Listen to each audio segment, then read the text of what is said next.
Good morning all student. આજે આપણે લેક્ચરમાં જોઈશું કે જંગલો અને વન્યજીવન. તો જંગલ જૈવ વિવિધતાના વિશિષ્ટ સ્થળ છે. જૈવ વિવિધતા એટલે પહેલાં તો શું, તો એ આપણે પહેલાં જાણી લઈએ કે જૈવ વિવિધતાનો મતલબ શું થાય. તો અલગ અલગ જે વિસ્તારની આપણે જાતિઓને બધું જોઈએ છીએ એ બધી એક જૈવ વિવિધતા છે. તો જૈવ વિવિધતાનો એક આધાર તે વિસ્તારમાં મળી આવનારી વિવિધ જાતિઓની સંખ્યા છે.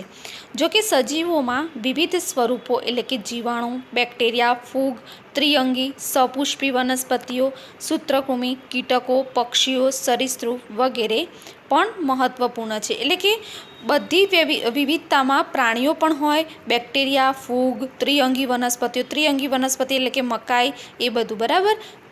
તો એ બધું પણ એના અંદર સમાવેશ થાય છે. વારસાગત જૈવ વિવિધતાનું સંરક્ષણ કરવાનો પ્રયત્ન પ્રાકૃતિક સંરક્ષણના મુખ્ય ઉદ્દેશોમાંનો એક છે. એટલે કે જે આપણે વારસાગત જૈવ વિવિધતા સંરક્ષણ કરવાનો જે નિયમ છે એ આપણે પણ ઉદ્દેશ સિદ્ધ કરવો જોઈએ.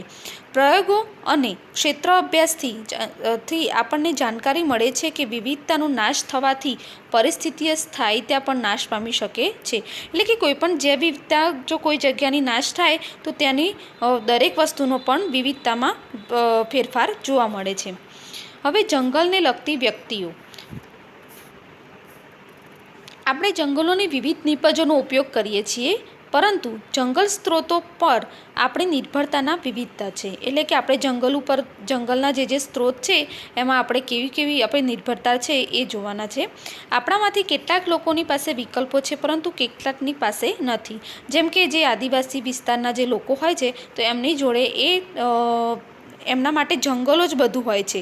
એટલે એ રીતે દરેક લોકોની અમુક પાસે વિકલ્પો છે અને અમુક પાસે તો જેની પાસે વિકલ્પ જ નથી એ જંગલો પર નિર્ભર છે.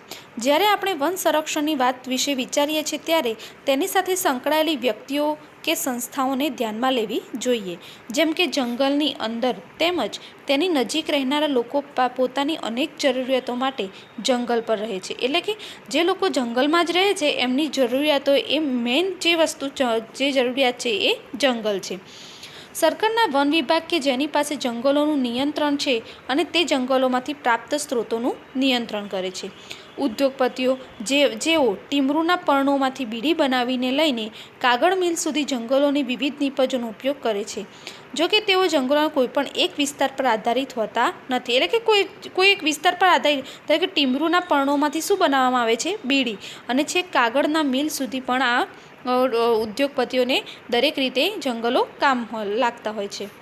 પ્રકૃતિ પ્રેમીઓ કે જે વન્યજીવન અને પ્રકૃતિનું મૂળ સ્વરૂપમાં પણ સંરક્ષણ ઈચ્છે. એટલે કે પ્રકૃતિ પ્રેમીઓ હોય કે જેને પ્રકૃતિ પ્રત્યે પ્રેમ છે એ પણ એનું સંરક્ષણ ઈચ્છે છે. પ્રત્યેક સમૂહને જંગલમાંથી શું પ્રાપ્ત થાય છે?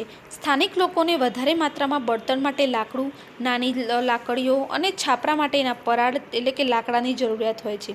વાંસનો ઉપયોગ ઝૂંપડીના ટેકા બનાવવા, ખાદ્ય પદાર્થો એકત્રિત કરવા અને તેને સંગ્રહ કરવા માટેની ટોપલીઓ બનાવવા, ખેતીના સાધનો, માછલી પકડવા તેમજ શિકાર કરવાના સાધનો બનાવવા માટે પણ થાય છે.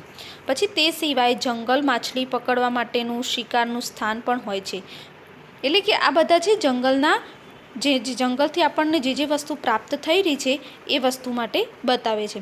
તો વિવિધ વ્યક્તિઓ ફળો, કવચવાળા ફળો અને ઔષધિઓ એકત્રિત કરવાની સાથે સાથે તેમના પશુઓને જંગલમાં ચરાવતા પણ હોય છે અને ચારો જંગલોમાંથી એકત્રિત કરે છે. શું તમને લાગે છે કે વન સંપદાનો આ રીતે ઉપયોગ કરવાથી આ સ્ત્રોતોનો નાશ થઈ જશે? એ પણ ન ભૂલવું જોઈએ કે અંગ્રેજોએ આવીને જંગલોનું હસ્તાંતરણ કર્યું તે પહેલાં પણ સદીઓથી લોકો આ જંગલોમાં રહેતા અને તેમણે પોતાના સ્વપોષણ માટેની પ્રવૃત્તિઓ પણ વિકસાવેલી હતી.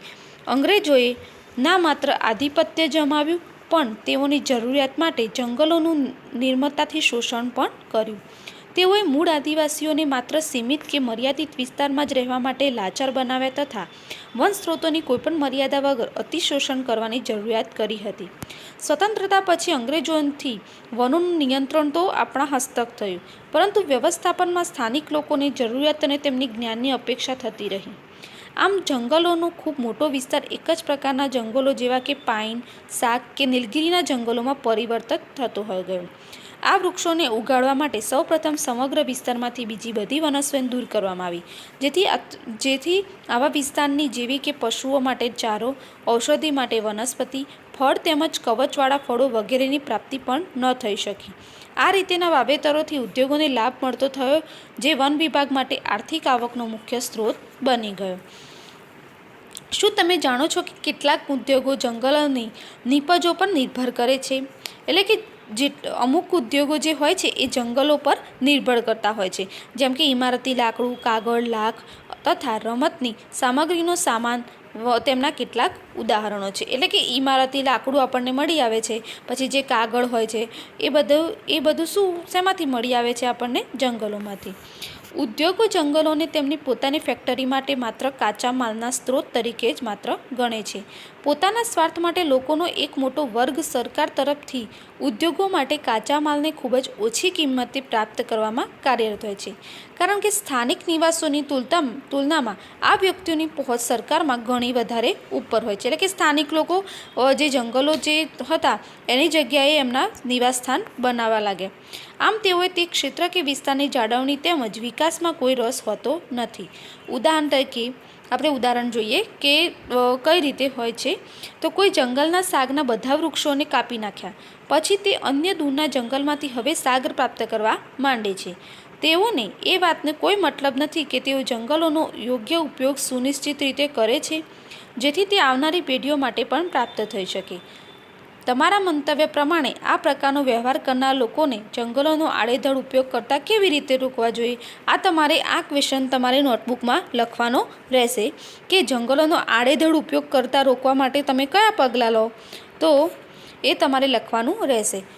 નેક્સ્ટ લેક્ચર આપણે પછી જોઈશું.